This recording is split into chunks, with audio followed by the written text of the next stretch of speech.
What's up, everybody, and welcome to ITG Daily, the show that brings you the hottest in gaming news. I'm Drew Bosley. You can find me on Twitter at ArtisticGamer28, and that's the one, the only. It is Scott Savage. You can find him on Twitter at Savage. Scott, what is happening today, buddy? Oh, believe it or not, I keep thinking about that Halo episode. Oh, nice. It's still on my mind, man. I'm not ready for that season to end. That's right. You can check out our Halo review for episode 9, Transcendence, over at InsideTheGame.ca. But for now, Scott, people can join us live every day at 11 a.m. Eastern over on twitch.tv/theofficial ITG, as well as YouTube at ITG Reviews. But if you can't join us live, hit us up later. InsideTheGame.ca, podcast services and TV streaming networks around the globe. Scott, coming up on today's show, Projekt Red has announced a release window for the much anticipated next-gen versions of The Witcher 3. Here we go, man, about time. Oh, when I wrap up Skyrim for the 8th time, mosey on over to The Witcher. There we go. Embracer Group loses millions last year, but continues to buy studios, and Gearbox is currently working on 9 AAA titles. 9. I don't know if Ubisoft is working on 9. No, Ubisoft is fixing Ubisoft is fixing 9 titles right now. Dude, let's get going into the Witcher excitement news, because the Witcher 3 next gen versions coming to PC, PS5, Xbox Series X and S in Q4 2022. Originally slated to release during Q2, but things have changed. This comes from Stephanie over at VG247. Projekt Red has announced a Q4 2022 release window for the PC, PS5, and Xbox Series X and S versions of The Witcher 3 Wild Hunt Complete Edition. The next-gen versions was originally expected sometime during Q2 before it was postponed until further notice back in April. The delay was announced alongside news that development had moved in-house and the team was evaluating the, quote, scope of the work to be done, end quote. It was originally being handled by Saber Interactive. I believe, Scott, that's the team who ported it over to the Switch. Okay. Yes. The Witcher. I wasn't sure how the Switch version ran, actually. Like crap. The Witcher 3 next gen will actually, I shouldn't say that. I haven't played it. From what I've heard, it was laggy, man. It was laggy. Possibly better than Apex did. Whoa. Okay, so the problem with the Witcher 3, the one I always think of. Dude, the Witcher 3's ambitious title to put on the Switch, which lacks the hardware capabilities, I think, to run that, where we are so used to it running over on other situations with the PlayStation and the Xbox. Dude, it just doesn't hold up technology-wise. It's more of a statement about how Witcher excels rather than how the Switch doesn't do so well. The Switch does do well. It does. Well, man, this Switch is killing it, really. Like, the Switch is passing numbers left, right, and center. The Switch is constantly selling. It just, man, where's the Switch Pro, Scott? At this point, just give me the Switch Pro. The Witcher 3 Next Gen will release as a complete edition and comes with the new items inspired by the Witcher Netflix series, which I adore, dude. Season 1 and 2 were awesome. While details on this content have not been provided, it said the DLC will feature gear inspired by what Henry Cavill wears on the Netflix show. The extra content will be made available for all platforms. So you can also expect a range of visual and technical improvements, such as ray tracing and faster loading times across base game, both expansions, and all extra content. The next generation edition of The Witcher 3 Wild Hunt will release as a standalone purchase. I get it. For PC, PS5, and the Xbox Series X and S, and will arrive as a free update for everyone who already owns the game on PS4, PC, and Xbox One.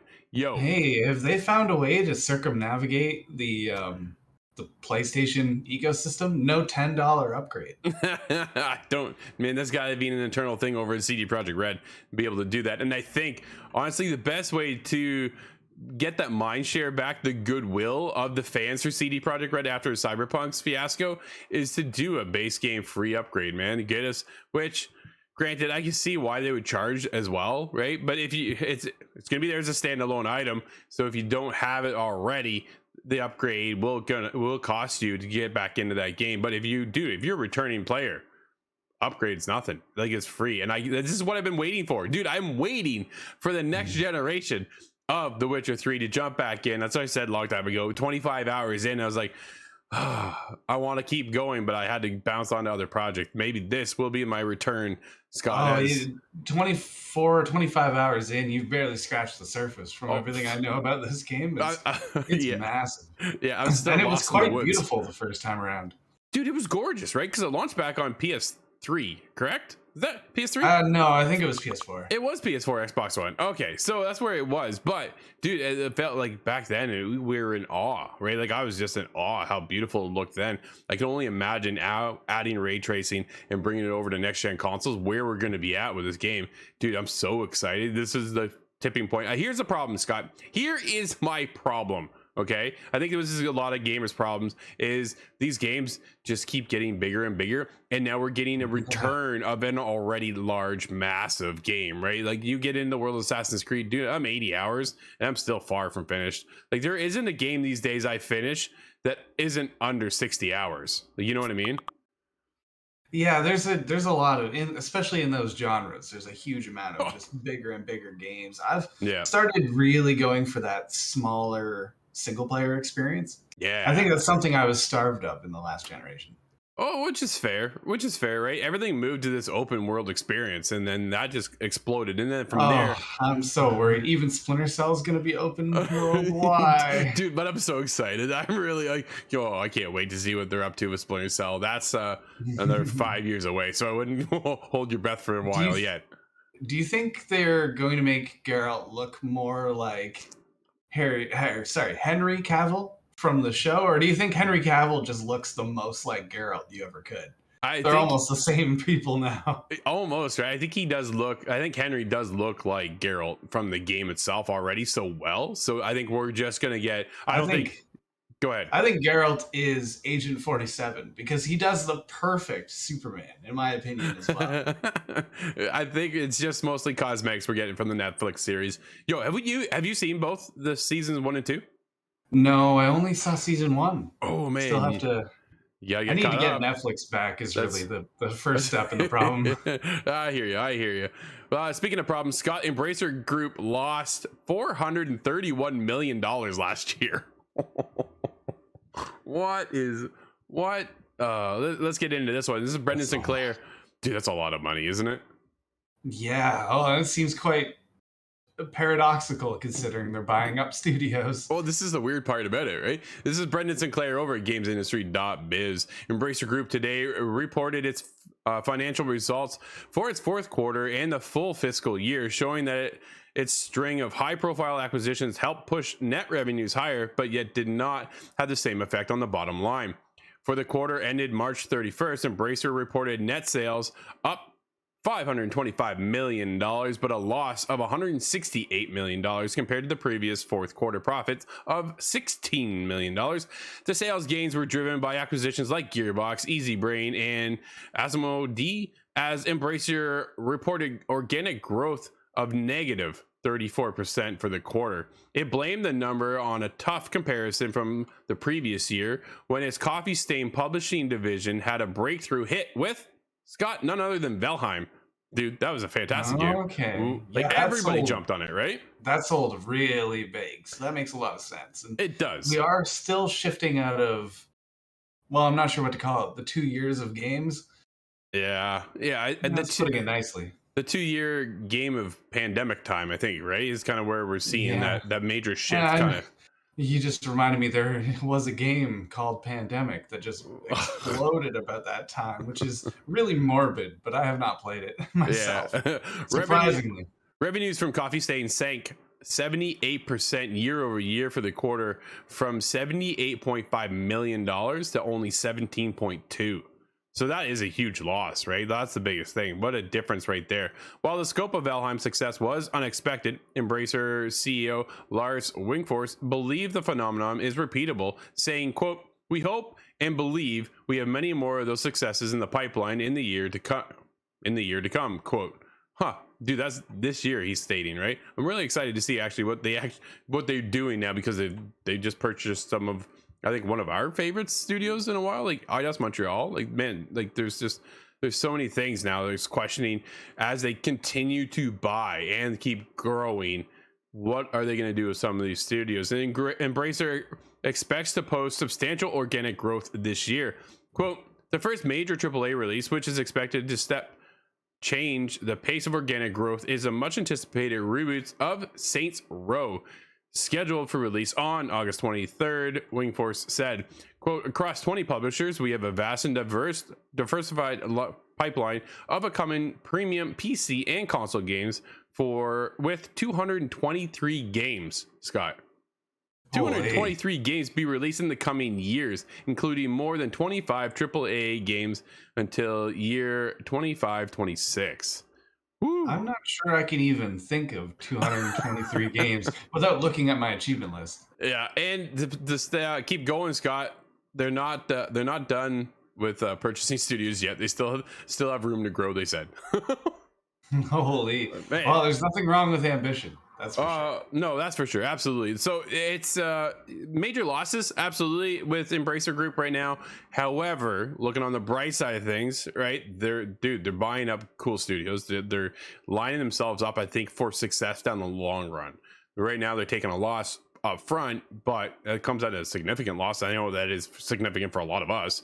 And then long term, dude, when you get Gearbox, right, you're pulling in IDOS, you're pulling in Square Enix Montreal, you're pulling in some AAA studios, you got to think you're going to get that success as well, kind of off that Valheim experience of so many $78 million. So there's something there. Well, they have a good chance of striking gold again, that's for sure. Absolutely. And speaking of gold, let's see what Gearboxes currently have up their pipeline with 9 AAA games under development, says parent company Embracer. Keeping going with the Embracer Group there, Scott. This comes from Stephanie over at VG 24/7. In its Q4 and year-end report, Gearbox parent company Embracer Group announced the studio has 9 AAA titles in the works. Gearbox has both a development wing and a publishing arm. It is unclear whether all 9 games are in development with Gearbox Software or being published by Gearbox Publishing, as Embracer did not clarify. Embracer acquired Gearbox in February 2021 for $1.3 billion. It was announced that the funds will allow the studio to expand and to develop more games and grow its publishing business in North America. The Borderlands IP is still owned by Gearbox, and the studio will continue to work with publisher 2K Games on the franchise. Scott, we just saw the release of Borderlands Tiny Tina's Wonderlands. I didn't get into that one. However, I wish I had. Did. I haven't played it yet. Yeah, I know a lot of people did. A lot of people are having a good time with it. 9 titles. Scott, are you concerned at all? Like, we saw the rise of Telltale, right? Dude, they're pumping out one story narrative after another, and it overwhelmed them to the point where they lost, right? Are you concerned at all that maybe Gearbox is following down the same line if they are all in-house and kind of exhausting all their resources? Yeah, I have to believe that this is the publisher, Gearbox, that has 9 titles. Because any one studio, as I jokingly said, does Ubisoft even have 9 titles in development? Maybe, but they also have 30 studios. So it's a little bit more understandable there. I'm not sure if Gearbox is really that large of a company. It's certainly not that big, but if they have 9 things on the plate, that could be quite a lot, because Telltale was a good example. They could make amazing things, but you can only handle so much. Absolutely. I think it's definite that Gearbox has something more in the works. They are working something on in-house in the studio. However, I'm sure they're publishing some AAA games as well. Do we think it's a new title entirely, or is this another? We're in the era of remasters. Oh man. Okay, here's my prediction. I think we're definitely in for a remake of a game. I think we're going to see that from Gearbox. I think they're definitely working on new IPs as well. We're going to get another Borderlands game. I almost guarantee it. And then the others are probably up in the air for other publishers, other developers to come in under publishing window of Gearbox. I think that's kind of where it's lined up. 9 isn't all of Gearbox publishing or developing. I think it's kind of spread out, right? Because, dude, like you say, Telltale just got spread so thin. I think Gearbox would fall under that kind of realm as well. They're not that big. They're a big studio, but there's not like multiple studios, kind of like Ubisoft, right? Where you have 27, Yeah. 30 studios kicking around. Ubisoft has a studio on every continent, it seems. Yeah, they are definitely everywhere. There's no doubt about that. Scott, I want to get into the next game because this is not one. It's one I've always kind of watched from afar. It is Saints Row 2022. Isn't the Saints Row you remember? And that's fine. This comes from Dom over at VG247. With Saints Row 2022, things couldn't be more different. This game, a complete reboot of the series, sort of goes back to the roots of it all. You're a young upstart gang member, disillusioned by gang life, and with an eager to set up your own crew, break on the status quo. To that end, you recruit members of each of the hometowns, Santo Elsos, three main controlling factions, the Gym Bros, and wow, man. Here's the thing, Scott. Dude, it is as wacky as it sounds. Well, it is, right? It definitely is. Are you excited for the future of Saints Row, or is this just one you're gonna let it slide to the side? I kind of let it slide in the past. I did. I played Saints Row, the first one, years and years after. Actually, saying Saints Row out loud. I worked at Blockbuster at the time when Saints Row commercials were just running on repeat. Yeah. So it's kind of spicy take on Grand Theft Auto. We're not playing bowling. We're doing this. Yeah, and sure. I thought it was a little too out there for me, but eventually I got into it. And Saints Row 1 was a huge amount of fun. I really appreciated Saints Row 1. 2 fell off for me. Wasn't as exciting. But to the idea of them doing a reboot of sorts, that has my interest for sure. Especially if it's the first property kind of just reimagined. Yeah. I'm in. Well, here we go. Because I suggest it's probably not a game that you're going to like, though. We'll get to that in a second. With more RPG elements, yes, really, some zany abilities and a level of action that you'd look to too much like a Nicolas Cage flick. Oh man, again, the video's going right. I don't know if that's a good way of selling it. Well, that's it's always been this wacky, over the top experience. You know, GTA gets into a certain level of wackiness too, but I've always gravitated towards the GTA series. This takes it it throws a couple zeros on there when it multiplies it. It's so wacky. Absolutely. I purposefully made the ugliest character I could just because it made every situation just a little bit better. That's just it. It's always been something that's been a little too zany for me to get into. But as I saw the trailer and they're working on this reboot and they're talking about how they want to go right back to the roots a little, I was maybe this could be the one that pulls me in, right? Definitely interested. Where the other ones, I knew the minute I saw them, I'm like, I don't want anything to do with these. But this one, yeah, it does look quirky. It looks, kooky and out there. But I think they went too far. They took a bridge too far when they went into aliens and you are the president. And too far. That was where I fell off. That's something only Duke Nukem could have got away with that. And they did not. No, that didn't work either. Scott, let's get into the world of Techland because they keep working too. Here we go. Techland is working on a AAA open world fantasy RPG with CDPR staff. Michael Hardens over at PSU. Dying Light 2 developer Techland has announced that it is working on an open world fantasy. I almost said Final Fantasy. Dude, they go synonymously together all the time, don't they? That would change it up, wouldn't it? Certainly would. An open world fantasy RPG with former CD Projekt Red staff. Quote, we are very happy with what we have accomplished with Dying Light franchise so far. Moreover, our journey with Dying Light 2 Stay Human has only just begun as we plan to support this game with at least 5 years, with its scope and size matching, if not exceeding, what we have provided our community with during post-launch support for its predecessor. At the same time, our ambition is to introduce a new IP that is vastly different from what we have been doing in the past several years. We want to create a fully next-gen experience, a new fantasy epic set in a sprawling open world fueled by the skills and experiences we have gained as a team over the years, infused with new ideas, passions, and creativity. While we cannot share more details about the project now, we are all truly invested in it and looking forward to showing it to gamers when the time is right. Scott, exciting, isn't it? See what Techland can do now? Oh yeah, well, considering they packed 500 hours, was it, into Dying Light 2's release, you can expand that quite a bit based on their glitches and bugs at the very beginning of the launch. But that's an issue that plagues just about everybody. It gets us all at some point. So I have a lot of confidence that whatever they put a lot of time into is going to produce something interesting. Now, completely different from what they've already done. Yeah. So no zombies. Well, that's just no parkour potentially. What are you gonna do then, right? They're gonna get into the fantasy side of things. Are they gonna go Elder Scroll? Are they gonna follow along with The Witcher, right? They're pulling in some of that team. How does this game play out in the end? Now, clearly, dude, we're like 5-6 years away from seeing anything, probably at least 5. Oh, yeah.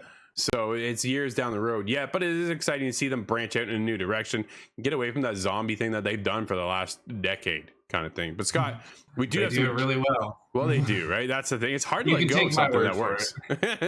Scott, we have a couple game announcements and stuff today. What do we have? We have a lot of announcements. We do, so you might want to make it quick. That is very quick. Okay. Don't Nod announces a release date for Gerda, A Flame in Winter on the Nintendo Switch and the PC. The game will be released on September 1st of this year. Nice. I've not followed Gerda. This is brand new. Dude, this literally just got announced. Okay. Yeah. It was cool. We have Endling, Extinction is Forever. Now imagine that humanity has driven one of the most adaptable creatures in the animal kingdom, the fox, to extinction. Oh, no. Don't tell Crystal. As the last fox on Earth, you are fighting for survival in search of rare sources of food, which are left in a dying world. But you are not searching for food for yourself alone. Your clumsy cubs are waiting eagerly for your return in the safety of the shelter. Okay, I hope I see where this is going, because this has a potential to be a very happy or very sad story. Dude, this is going to be a very special game. I was just talking to one of the reps there, and I was at a preview event for this game. I'm telling you, do not sleep on this game. I'm telling you right now. I'm getting a Stray kind of idea in my head, but a fox. There you go. What else we got? Oh, I'm excited for that. Karen's draw. I'm not sure how to pronounce that. Karen's draw closer and see the first images of Greedfall 2, continuing the winning formula of the first game. After the success of Greedfall, with over 2 million copies sold, Nacon and the development studio Spiders are pleased to announce a new game, Greedfall 2. The story starts 3 years before the events of the first game and the adventures of Desardet. This time you play as a native of Tir Fredi. There's a lot of really hard to pronounce words here. Uprooted by force from your island and taken to the continent of Gassan. Sounds like pole position outside. My apologies. Well, I don't know very much about Greedfall, the first one. I tried to get into it, but it didn't really catch me. So I'm hoping they kind of redraw what happens with that, to kind of readdress their formula, because I think there is a good game there. I think it had a solid kind of foundation, but dude, here's what happened. You ready for this? I'm like, I put it off, and I put it off, I put it off, and I put it off, and then I bought it. And then I believe it came to PlayStation Plus. I was like, I got. It must have been on Game Pass. That's how Scott. I got nailed with the Scott formula, right? You know, sooner buy it, and then it comes to Game Pass. So I was like, oh man. And then I played it, and I'm like, I don't like this. Like, the controls were floaty. The controls did not feel well. The combat was just all over the place, dude. It did not. Go ahead. I was very confused. I thought, is this Godfall? I started playing it, but on my Xbox, how does that work? No, it's not Godfall. Yeah, it's one of those things. I was like, man, this game looks so cool, and I'm watching the trailers and I'm catching the story, and I'm like, yeah, I'm gonna be into this one, right? And then I started playing it. And I was like, ooh, this is just didn't hit all the right spots for controlling the character, and it felt so all over the place. It really disconnected me from what I was hoping was going to be a kind of like almost like a Witcher experience, right? But that's kind of what I imagined getting into it. Yeah. I hope they've listened to the feedback then, because controls is a big deal. I doubt you're the only person that felt that way. No, for sure. Scott, we have one game. Go.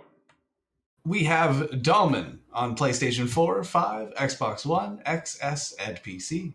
Awesome. And that's going to be it, everybody. Thank you for watching. I'm Drew. That's Scott. We'll see you inside the game.